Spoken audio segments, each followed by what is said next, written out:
Promise, boys. This is my pal, Liam Brown, and he's going to be a Jesuit.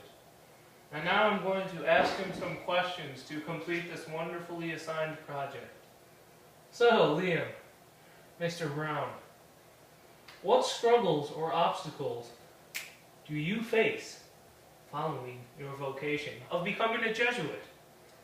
Well, the Jesuits do a lot of studies, so they go to school a lot. So I think one thing that could be a struggle in the future. I do enjoy studying and I enjoy going to school, which is part of the reason I chose the Jesuits. But being rigorous, it could be stressful at times, which I think anybody who goes to school knows that. Also, in the near future, in the novitiate, I'll have to make a 30-day silent retreat, which could be difficult. I did a short 5-day silent retreat in January, which was tough, getting used to the silence. It could be even more difficult with the 30-day retreat, but I think definitely worthwhile again. Also, the pilgrimage, which I'll do next year in the novitiate, could be difficult, but a great way to exercise my trust in God and find God in all things. Good answer.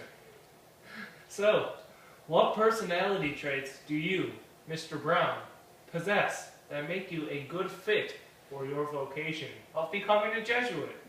Well, I tend to prefer change versus consistency, which I think will make me good being as a Jesuit. Just because I'm used to change, I've moved around, I've lived in 3 different states, I've gone to a lot of different schools. And Jesuits also move around a lot and don't stay in many places, as you know. Mr. Boddicker and Mr. Tabor. B-Money. We're here for 3 years and then moved on.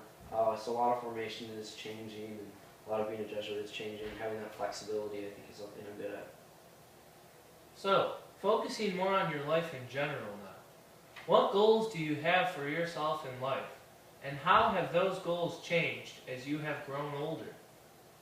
Well, I think St. Ignatius puts it pretty clearly, and the principal foundation is that everything should be done for the greater glory of God, which I'd say is my first goal in life, or at least I try to make it my first goal in life.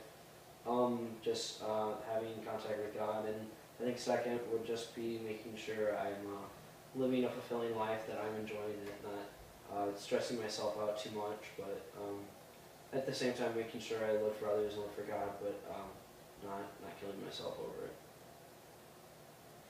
Are there any specific people who have helped you realize your vocation? Do you see anyone in your life as a general mentor? I think meeting the Jesuits around school, just being able to see them around was really encouragement for discerning this vocation, and especially meeting Mr. Boddicker and Mr. Tabor, who were definitely a lot closer in age to me than a lot of the other Jesuit priests at the school. And I got to know them very well and got to hear more about their formation, which is much more recent. So I think meeting those guys is very inspirational. Very true, very true.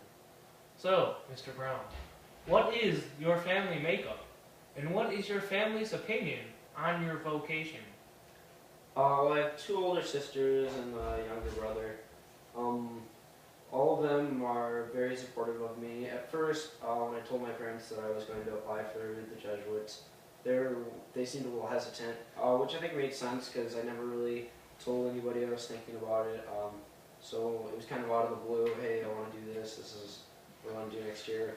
But after I gave them a little more literature to read, give them some more information, I had to meet with the vocations director, Father Paul, and he told them more about what discernment was like, what the formation process was, how intensive it was and everything, and then they became more easy with it. And I think it was all just because they want me to do what makes me happy, they want me to do what I'm called to, and they just want to make sure that this was the right decision. And it can be kind of strange, somebody my age making such a big decision, so they just wanted to make sure it was right for me, and I think they agree that it is, and they're very, very supportive about it. That sounds good, Mr. Brown. So, describe your prayer life. How has it evolved over time?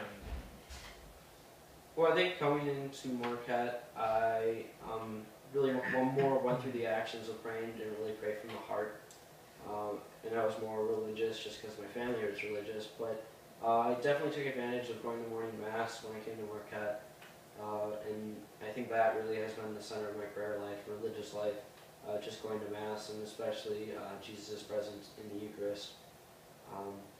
And that really, I think, has transformed my life and had the biggest impact on my discernment and my faith life overall. And you know, I've come to see God in so many different ways. God the Creator, and you know, all that. Come to see God in my studies, and trying really to see God in all things, as Ignatius does. And I've adopted a lot of his ways of praying and being immersed in Ignatian spirituality, both through my discernment and through just going to school at Marquette. So I do the examen. I try to do that daily as well when I was going to Mass. Please describe in detail your discernment process. How has your relationship with God changed since choosing this vocation? That's like a big ass question. What the heck? Come on!